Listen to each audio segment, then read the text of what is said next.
Today, we're looking at Columns on the Sega Genesis. Columns was released on a Sega Genesis by Sega in 1990.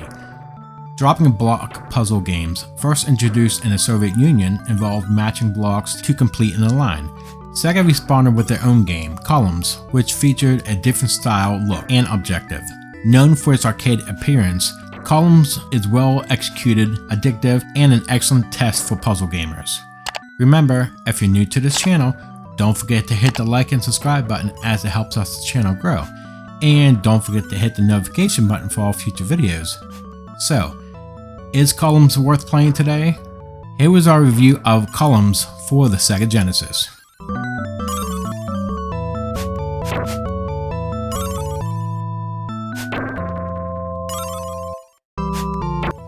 Although there is no story in this game itself, the title suggests that it's a jewel game that Middle Eastern merchants play as a kind of hobby in their free time. You match other gems of the same kind with your 3 gem columns to outperform the other merchant. Even though it's extremely unlikely, you shouldn't assume that this is a historical fact.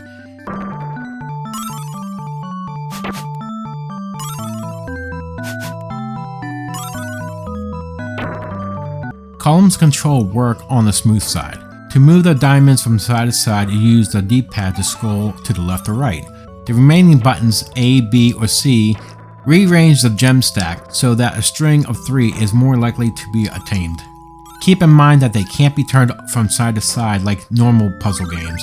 For a higher score, the down button naturally moves the stack down more quickly. The speed is one thing I take note of. Moving your gems across to the far left or right as higher stacks is no longer possible beyond a certain point, which might spell danger. Does it break the game? No. Is it bothersome? Maybe a little. Now for the second mode, Flash Columns, it's a little different. You begin with a set number of layers of jewels arranged along the bottom of the playing area. In the middle of the bottom row is a flashing jewel that you must clear by including it in a 3+ jewel clearance, but doing so will require you to remove all the surrounding jewels. You win and the game is over if you are able to capture the flashing block. The difficulty of this game lies in the skill level you choose, which dictates how fast the columns fall, how many layers of blocks you must dig through at the bottom of the playing area, and how fast you can catch the flashing block. It goes without saying that the winning becomes more difficult the higher the skill levels are set.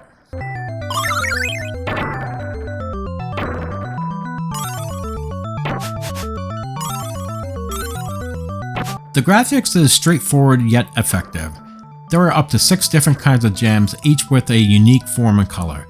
The graphics of the background behind that playing area in the original mode give a charming little touch of the city that keeps growing. The speed at which the columns drop also increases as you advance through the skill levels.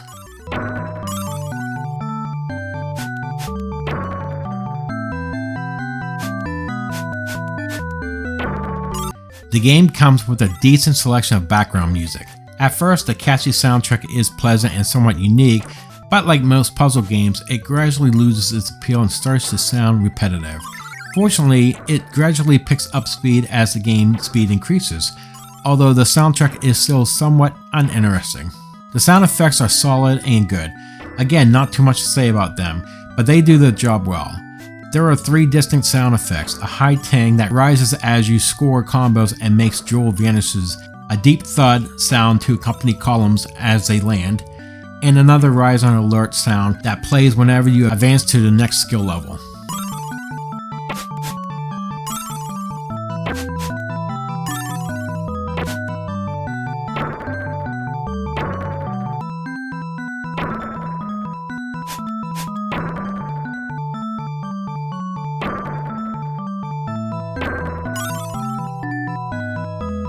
So, is Columns worth playing today? Columns is a good puzzle game. There's little indication that the company is making an effort to differentiate itself from the competition. A computer that operates incredibly slow but flawlessly is in front of you. The game's artificial intelligence isn't the best, and it's immediately apparent that you are up against a bot rather than a human. Although multiplayer can solve that issue, The greatest way to spend time on this title will be the use of time attack. Beyond those fundamental gameplay types, which ought to be included in any puzzle game, the game's gameplay is straightforward, it's easy to begin with, and it can become a little too challenging as it progresses. Overall, I did have fun with this game, and I would recommend this. Columns for the Sega Genesis is getting a 7.5 out of 10. What did you think about Columns for the Sega Genesis? Please leave comments below to share your thoughts.